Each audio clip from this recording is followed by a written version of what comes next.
campagne de sensibilisation dans la commune d'Abobo pour lutter contre les enlèvements d'enfants. 3 ONG préparent les parents à mieux protéger leurs enfants. Il y a 29 ans, dans la nuit du 3 au 4 juin 1989, après 7 semaines de mobilisation de manifestants qui demandaient des réformes démocratiques en Chine, l'armée avait ordonné l'assaut en ouvrant le feu sur la foule jusqu'à la place à Tiananmen, au centre de la capitale. Bilan, plus de 3000 morts selon la Croix-Rouge. Bonsoir et bienvenue dans le 19h. La lutte contre les enlèvements d'enfants se poursuit. 3 organisations de la société civile lancent une campagne de masse et de proximité dans 24 quartiers et villages de la commune d'Abobo pour appeler les parents à plus de vigilance. Le reportage de Dangui Dangui. Madeleine n'a pas travaillé aujourd'hui. À pas pressée, elle arrive au complexe socio-éducatif de la commune d'Abobo dans l'espoir d'apprendre de nouvelles astuces pour mieux protéger ses enfants. À tout moment, surtout à Bobo ici, tu vas voir les femmes prennent calebasse. Mon enfant est perdu, il a habit jaune, il est dans caleçon vert, tout ça là. Et puis on s'en va les retrouver ou on ne les retrouve pas. C'est difficile quand une femme qui a couché son enfant, voit son enfant est mort dans sa main malade, d'accord. Mais l'enfant est perdu, tu ne sais pas comment il est mort là-bas ou bien qu'est-ce qu'il est devenu, c'est dur à supporter. Donc les mamans, les papas aussi doivent surveiller les enfants. Même s'ils vont au travail, nous tous on travaille. De nombreux parents, notamment les leaders communautaires des 24 quartiers et villages d'Abobo, partagent les mêmes préoccupations. D'où l'intérêt pour cette campagne de masse et de proximité contre le phénomène des enlèvements. Quand les parents sont interpellés, les premiers c'est les mamans. C'est à elles d'apporter un regard très pointilleux sur le mouvement des enfants pendant ces périodes-là. Parce que l'enfant, il est plus proche de la mère, alors c'est à elle de faire attention. Dès qu'ils sont conscients, je vois qu'ils peuvent déjà s'exprimer, je leur apprends leur propre nom, le nom de leurs parents, mon nom à moi puisqu'ils sont avec moi. Et aussi je leur apprends, ils sont très intelligents, c'est une grâce, mon numéro de téléphone. Nous sommes mères de famille et ça fait de la peine au cœur de voir qu'on a enlevé son enfant. Ce sont 3 organisations de la société civile, à savoir la WAFAG, le Sans Soif et la Vision et Action des femmes africaines qui ont lancé cette croisade contre le phénomène d'enlèvement d'enfants en Côte d'Ivoire. Elle bénéficie du soutien des autorités ivoiriennes. En ce qui concerne les attitudes des parents, donner des consignes strictes en leur absence de ne pas ouvrir le portail à des inconnus. Ça, c'est un message qui peut porter aux enfants, faire en sorte que les enfants soient strictement surveillés, puisque nous avons malheureusement assisté à des enlèvements d'enfants d'1 an, de 2 ans, qui sont censés être surveillés. Alors donc, assurer la protection stricte des enfants pour éviter justement ces enlèvements. Tout le monde, hommes, femmes, enfants, tout chef religieux, guide communautaire, leader communautaire, tout le monde doit s'engager à protéger nos enfants. Plusieurs enfants ont été enlevés et assassinés depuis le début de l'année en Côte d'Ivoire. Le phénomène a même menacé la cohésion sociale. Sachez que des membres de la Fédération estudiantine et scolaire de Côte d'Ivoire, la FESI, ont bloqué ce matin des entrées de l'université Félix Houphouët-Boigny de Cocody. Ils demandent la réhabilitation des cités universitaires, la livraison des cités universitaires de Korogo dans le nord du pays et de Mans dans l'ouest de la Côte d'Ivoire prévu en début d'année. L'établissement de la connexion Internet dans toutes les universités publiques et cités universitaires, la suppression des frais annexes dans les lycées et collèges. Et puis les épreuves sportives ont débuté aujourd'hui dans l'enseignement technique et la formation professionnelle. Un concours pour promouvoir la scolarisation de la jeune fille, le concours inter-école, l'excellence au féminin. L'idée est d'améliorer le niveau de scolarisation et d'espérance de vie scolaire des jeunes filles. La compétition porte sur 4 matières, les mathématiques, l'anglais, le français et la culture générale. Et ce sont 120 écolières issues de 30 établissements des communes d'Abobo et de Yopougon qui ont pris part à la première édition. Concentration, esprit d'équipe, précision, ce sont les maîtres mots des 2 équipes féminines qui s'affrontent à cette finale de génie en herbe. Dans la phrase, on disait grave, garder la phrase majesté, c'est un verbe, petit d impassible. Ange Myriam la capitale de l'une des équipes, expliquait comment elle a pu conduire son établissement jusqu'en finale. Avec mes amis, en classe, nous sommes concentrés. Nous écoutons beaucoup les professeurs. Cela a permis que le directeur puisse nous sélectionner pour participer à cette compétition. Il a mis sa confiance en nous pour qu'on représente son école. Les jeunes filles des différents établissements ont fait montre d'ingéniosité, d'intelligence et de compétences durant cette compétition de génie en herbe, ce qui a impressionné les parents d'élèves et éducateurs présents. Je suis très fière de voir que ces jeunes filles aujourd'hui nous prouvent qu'effectivement, elles sont comme nous pensons qu'elles sont. C'est-à-dire qu'elles sont très intelligentes, elles sont très dynamiques et elles savent ce que c'est que de travailler dur pour atteindre son objectif. C'est une bonne compétition. Ça amène les enfants à se surmonter, à avoir d'autres cadres en dehors de l'école et avoir d'autres connaissances aussi. Le concours inter-école L'excellence au féminin est une initiative de l'ONG AYED, African Youth Empowerment on Education and Development. Cette année, nous avons entamé ce projet-là qui est dédié aux jeunes filles. Parce que nous avons remarqué que la jeune fille n'a pas la même durée scolaire que le jeune garçon. Parce que la jeune fille, elle a des problèmes qui ralentissent sa scolarisation, notamment les grossesses à risque. Nous nous orientons vers la jeune fille pour lui dire qu'elle fasse attention parce qu'elle peut être excellente, elle peut prier, elle peut aussi occuper de hauts postes dans la société. Cette initiative cadre avec les objectifs de la direction de la vie scolaire. À Bobo, il y a vraiment de talent. Et quand il s'agit de la gente féminine, je pense que c'est encouragé.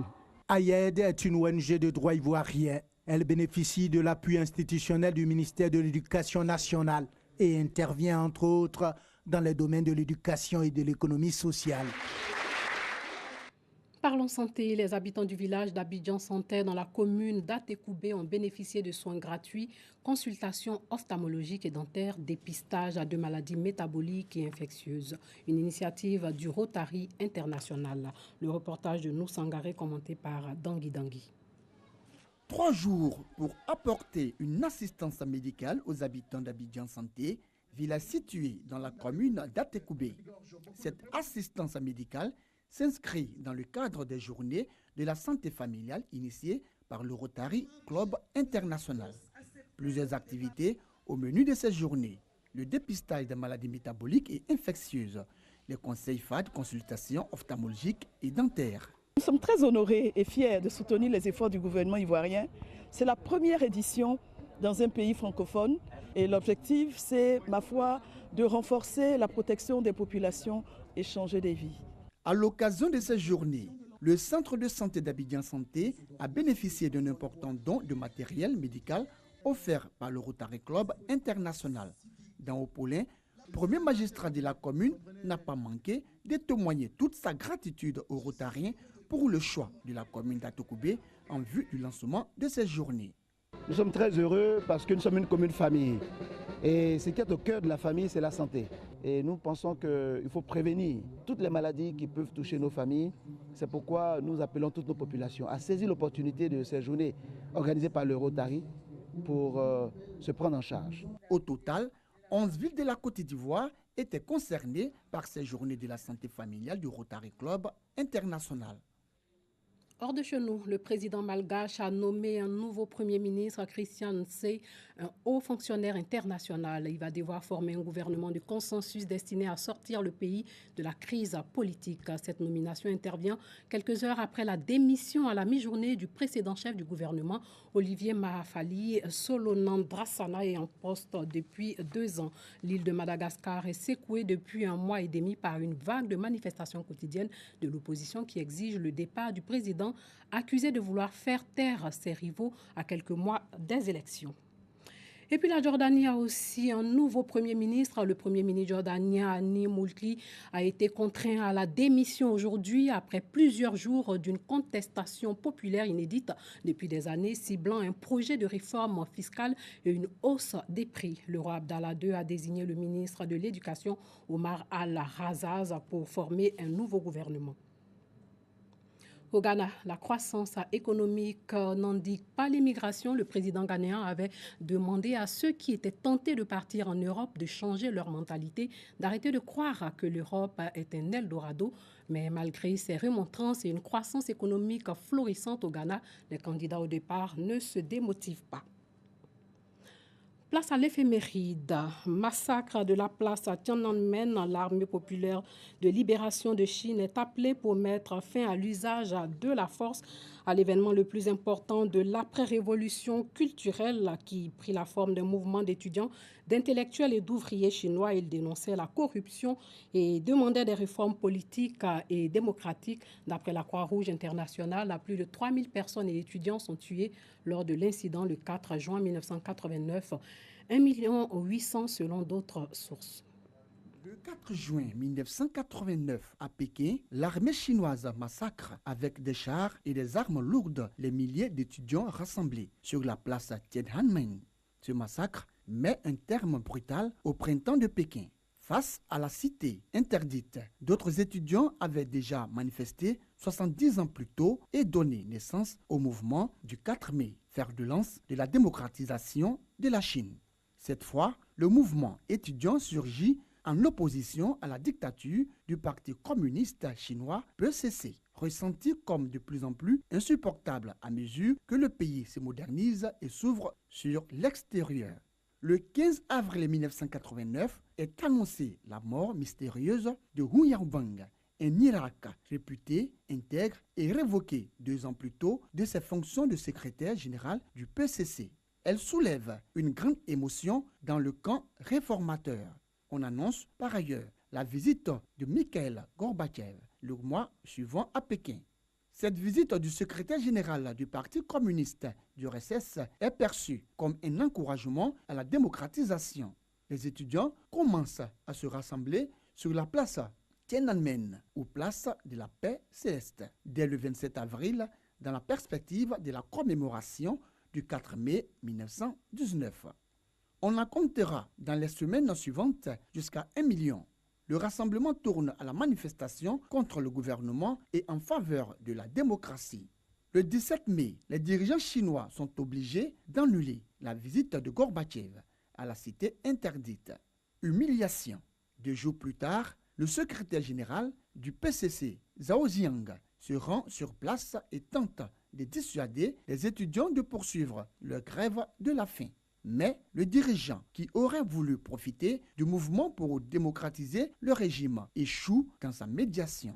Le 20 mai, Deng Xiaoping obtient de Li Peng qu'il instaure la loi martiale. Le Premier ministre fait appel à l'armée pour dégager la place, mais celle-ci est bloquée aux entrées de la ville par la foule. Le monde entier, sidéré, voit sur les écrans de télévision un jeune homme seul au milieu de la chaussée, défiant une colonne de chars. Nouvelle humiliation.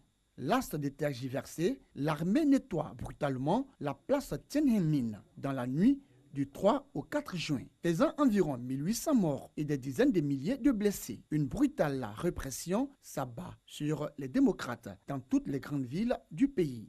C'en est fini du printemps de Pékin et l'on peut croire que la Chine communiste va replonger dans les ornières du passé.